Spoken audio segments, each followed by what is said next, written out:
It's a massive result, a full-year cash profit of nearly $9.5 billion, an increase of 3%. And while shareholders have seen the value of their Commonwealth Bank shares fall over the past 12 months, they'll still get a steady final dividend of $2.22 per share. What mortgage holders got, though, was an explanation.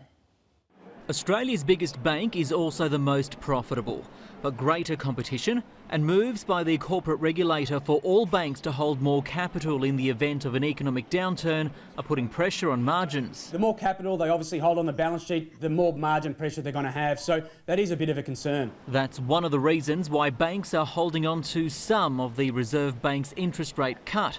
Commonwealth Bank CEO Ian Arev says it's about striking a balance with all stakeholders, not just its 1.9 million mortgage customers. We also have 11 million deposit customers, and we also have 800,000 Australian households who own our shares directly, and millions more who own our shares through their pension funds. Shareholders are getting a better deal than customers. They're still sitting at around that 5%, 6% fully franked dividend yields, and if you compare that to cash at sitting around 1.5% in fixed income deposits, it is much better returns overall. Mortgage holders should be doing better. But the fact globally that central banks around the world are sitting at zero interest rates globally does say that globally the wholesale cost of funding is cheap. So we feel that they should be passing on the full interest rates to investors. The opposition agrees. It's not good enough for the banks to ignore credit card holders, mortgagees and small businesses. The Prime Minister says forcing bank bosses to front up regularly to an Economic Senate committee to explain will make a difference. Is going to constitute a very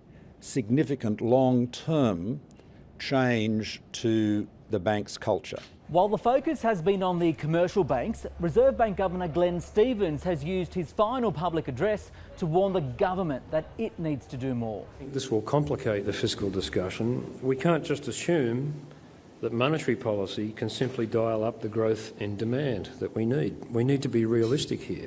Glenn Stevens steps down next month.